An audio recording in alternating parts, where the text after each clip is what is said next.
Patay ang usa ka gitumbok nga top 1 most wanted person din sa Central Visayas human gingong misukol sa kapulisan nga miserve sa arrest warrant. Batok kaniya mubalik si Femari Dumabo.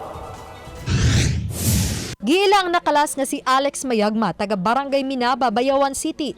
Gingong may nag-uung nga warrant of arrest sa kasong murder ug duha ka warrant of arrest sa kalapasan sa Republic Act 10591 kun paghupot og dilisensyadong armas ug Comlec Ganban si Mayagma. Nahitabo kini sa Barangay Malabugas, Bayawan City, Negros Oriental. Mato di Police Staff Sergeant Reynaldo Vidas, investigador sa Bayawan City Police Station. Gingong nadakpan si Mayagma sa kapulisan apan matod pa misuway og ilog sa armas sa nagdakop kaniya. Gidala pa sa labing duol nga tambalanan si Mayagma apan gideklarar kini nga dead on arrival. Nasuta nga ang insidente nahitabo sa gingong farm o manukan ni Congressman Arnolfo Teves. Apan sigon sa investigador nga tigpakaon sa mga hayupan si Mayagma. Wala pa ko yung dokumentong concrete evidence nga makahatag kung muling sa iyang tao, pero base sa initial tao siya tigpakaon sa mga manukan.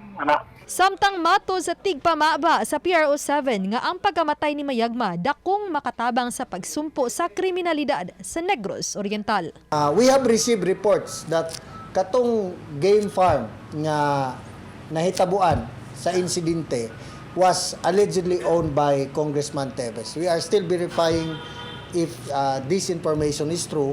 Then the next query is nganong naa siya didto, no? Is there a relation between Alex Mayagma and the owner of the alleged the owner of the game farm? This will send a strong signal, no, sa mga katong mga nagpabilin pang nagplano nga maghimo og dautan dias Negros nga ang Pro7 will always be watching you.